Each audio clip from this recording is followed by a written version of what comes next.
he's had a good start to the off season. He's on schedule. I think getting the updates from Scott Hacker and Mark Rogo, they've been very positive. We've had some people check in on him, and this is kind of the normal parts, the normal start of the throwing program for him. So he's on track with throwing, and his plyos and all his exercises feeling good, and looking forward to him having another positive month next month and heading to spring training. So he's in a good spot. I think he's in a normal place, like where he would be at for his regular off-season throwing program. I think so. I think for us, everything's been full steam ahead. I think I think we're all we recognize that for any pitcher, like until they actually go and throwing every 5 days and putting volume and on their arm, that we'll see. That's the most important test. But in terms of the test that he's passing right now, all his workouts and picking up in baseball and beginning his throwing program to start the off season, he's reporting he's in a very similar spot to where he was last year, which is a good place. Yeah, I mean, I think like individually, like on the individual options, free agents and trades, not gonna comment on any individual players that that we've had in terms of that may or may not be in our mix overall. So I can just say again, like for Trevor Bauer specifically, he's a great pitcher. Obviously recognized as the best pitcher in the NL this year. He would help anybody's team, and we've got a lot of options out there, both internal and in the free agent trade route, and we're working through them all right now.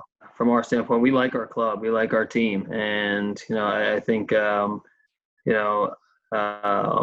think we like the players that are in the room. We like the guys that are coming up through the system, and I feel like talking to our staff, talking to our coaches, that we know we have to get better to get to the step that you're talking about, but we feel like we have enough talent to do that, and it's a matter of maximizing the ability of some of the guys that are in the organization on the big league club right now.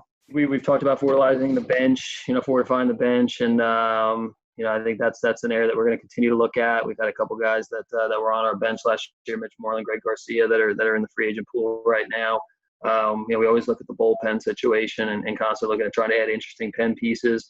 And I think with the Clevenger injury, from a rotation standpoint, continuing to add guys that can throw innings, and quality innings. Those are areas that we've been actively focused on the last few weeks. I think it's just more going to be a conversation about what we see, his value and contract-wise, what he wants to do directionally, and seeing if we can line up on a dollar amount. But I don't think it's he's a priority. I think his situation is a priority. And I think I think we're in a position to try to line up on a deal, and I think we'll see what happens here over the course of the rest of the offseason to see if we can do that. We spent a lot of time really looking at trying to improve our club and what's out there free agent and trade-wise, just because this is obviously the time of year we don't want to make sure we're missing out on anything.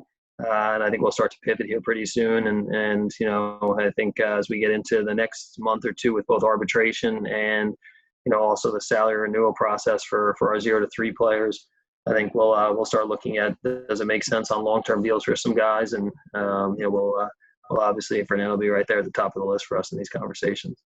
I think we're paying attention, but even like the winter ball scouting and, I think just like the normal being able to bounce guys in and out of there and get a lot of views on them. I think that's been impacted by COVID and all, the situation, fans in the stands, restrictive travel.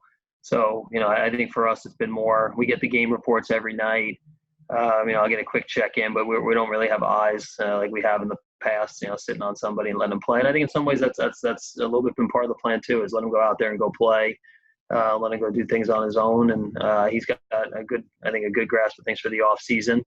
He's going to play winter ball and then get to the States and get to work on some things from a defensive standpoint, get to spring training early. So I think all those things we're aware of, but we're not doing the day-to-day scouting like we've done in the past. We're just kind of letting them play and go from there with it. Nothing concrete, nothing definitive. I think for us, like all we really talked about is, again, like another year of being flexible. I think our group did a great job last year from top to bottom in the organization, the business side, the baseball side, and definitely our players and staff, of understanding that this is a very unique time, unique year. And, we've got to be willing to, got to be able to adapt and be flexible. And I think, at least the start of 2021 is going to be a similar situation. So we don't spend a lot of time thinking about, I've gotten some questions about the DH or about the length of the season and the starting point.